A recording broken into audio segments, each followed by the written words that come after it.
Hey everyone, it's baze.djunkiii transmitting from Hamburg, Germany, back with a new video, and well, finally back with my chart haul video for February 2K23.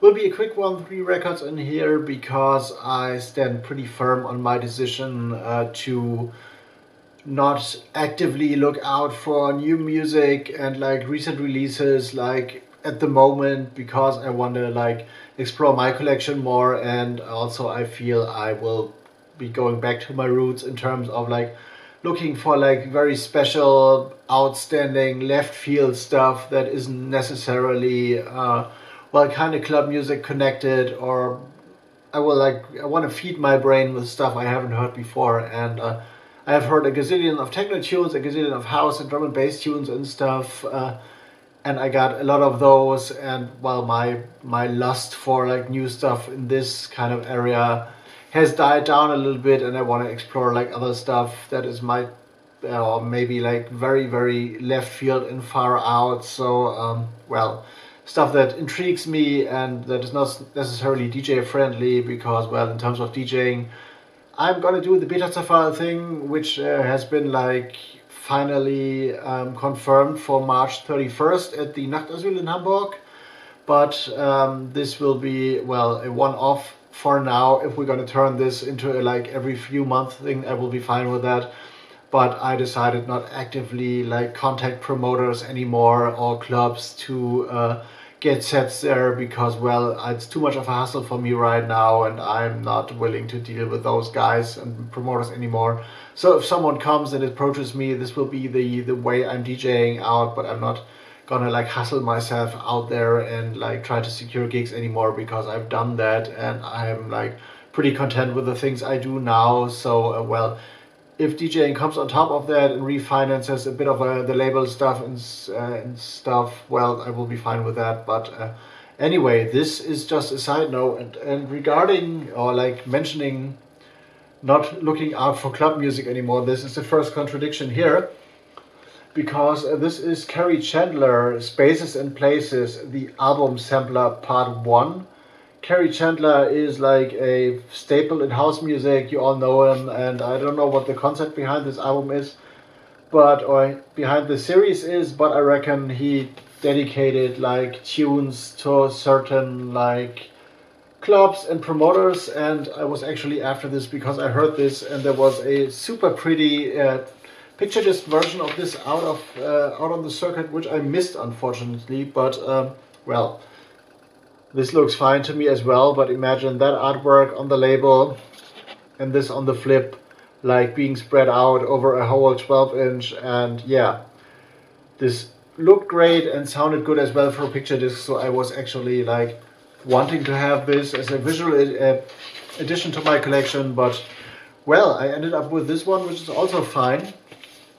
And this is, well, house music, proper club music. And I think the concept behind this is like, dedicating like one side, one track to a dedicated club or venue or promoter all over the globe, which I've mentioned. And this got a little out of hand. So these are like 4 tracks of proper like vocal driven house music, and also instrumental cuts on there of the like main tunes. But for this album, Spaces and Places, Kerry Chandler has like 4 parts out, album sampler parts out on his label Chaos Theory, 3 of which are 12 inches, 1 is a double 12 inch, and then there is the album, which is also another triple 12 inch. So I don't know what he did throughout the pandemic years, but he produced a lot, which is all quality stuff, highly quality recommended house music.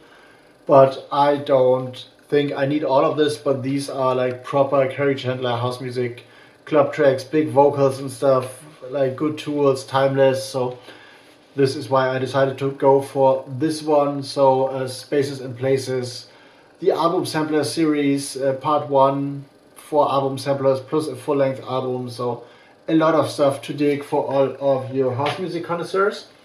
And the next one is interestingly club music as well, but those producers involved here have been like finding their way into my box ever since I started like DJing drum and bass kind of. And it's a Metalheadz release, so this is like also a sign of quality, and the ones I'm talking about are Loxy and Ink. with their tune Irrelevant, which have also been pairing up with Resound in the studio for the B-side, for the flip side, that is Token. And yeah, these are, as they call them today, or in these days, rollers. So not necessarily very dramatic or outstanding tunes, but those are like not fillers definitely, but tunes that are nothing much is happening, so they evolve and like percussion builds up and stuff, and they have like a very darkish atmosphere, but a very interesting like drum structure, which is a little bit different than you'll find in the regular drum and bass tune, even though they mix fine. So I've recorded a radio session or like a radio set with one of those tunes, and yeah, therefore, and also because Loxy and Ink always provided quality, I decided, well, this is like a kind of new twist, or like an interesting twist on drum and bass, on classic drum and bass. So this is not like neurofunk or something like that, but well, proper rolling drum and bass, but also stuff for those who like once enjoyed like the Wormhole album by Ed Russian Optical back in the late 90s, because this is, even though it's organic, quite dark, and probably a great depiction of drum and bass as the music for like a long dark tunnel, as it was once mentioned. So very functional, but also due to the new drum structure and more like twisted rhythm section, very interesting to me. So therefore this is another addition to my collection. Loxy and Ink Irrelevant. And Loxy and Ink have been releasing on Goldie's Metalheadz label for, I don't know, a minimum of 15 or even longer, 18 years now. And they also had their own label, which had like a very specific like graphic design aspect. Crime Scene Recordings, I guess it was their label as well, so they released on that as well. So I guess it was theirs, but I'm pretty sure they released on Crime Scene. And the last one is one of those albums I've been talking about in the introduction of this video, like music that is thrilling to me, that is unique and well, very off the electronic path and very off everything basically. So this is Carl Erdmann's Bizarro Fights album, which is a killer released on Morning Trip. And this is actually a re-release, and the story behind this album is very interesting. So I hope you can see this properly with the glare. So the story behind this album, how this came to be in short, is, well, Carl Erdmann was a geologist working in some oil field in America in the late 70s, and he was very influenced and intrigued by the sitar, the Indian instrument, as it was said, and so he got himself one, and underwent no proper lectures and wasn't taught this instrument properly. But what he did, when he was out in the field for like days on end, alone, definitely as a geologist in the oil industry, he kind of self-taught, or taught himself to play the sitar, and entertained himself by recording music or playing music in the back of his like pickup truck or whatever he was traveling in. So this is the story of how those tracks developed, and then he started recording and, well, went by his mood, and was influenced by like Indian ragas, but not really, and wasn't like trained on how to play them. So he developed a kind of like own style, which can rarely be dubbed like acid folk or something like that, psychedelic, but very stripped down and beautiful. And he did this music for himself, basically recorded that kind of stuff. And it is said that a friend of his like came across his music and convinced him to do like a private press release on vinyl back in the days, which he did. I don't know how many copies, probably 300, and this is a selection that is here on Bizarro Fights, and someone picked it up, or picked those up, and like more than 40 years after the initial release, stumbled upon the Bizarro Fights album and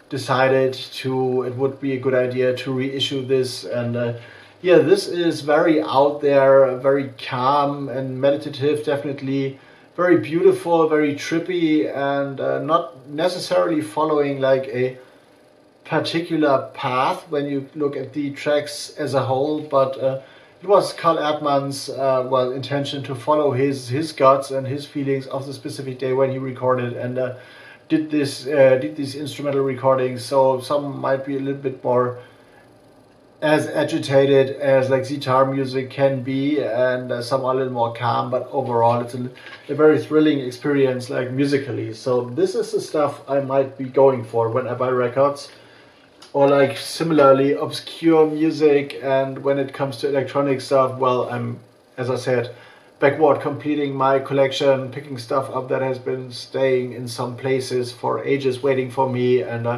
yeah, probably getting a few compilations I've seen out there with like jungle stuff that are of interest, and other stuff. But well, for like proper like techno or house or drum and bass, like new stuff that is like basically the same that I've heard for like decades now, I might not be that interested anymore. So this is my verdict for now, and my chart hall video, which got a little longer than I expected actually, so I'm gonna go into editing mode. Gotta check out my other channel, BAZE.DJUNKIii Classics, which is somewhere linked down in the like front page of my main channel, because I uploaded a new techno set that I've like rescued and unearthed from back in 2005, like a demo set I did for my former booking agent. So this might be of interest for you, for all those who like techno music, like proper dance floor stuff. And otherwise, yeah, check out the BETA-ZERFALL Facebook page for sure, like be a subscriber there, because well, we're doing this one party and we'll see how that goes. And other than that, I'm out for now. If you want to support this channel, get yourself a Combat Dubs release or something else from like BANDCAMP, and otherwise my DJ dates and like social medias are down there in the description box. I'm out for now. See you in the next one.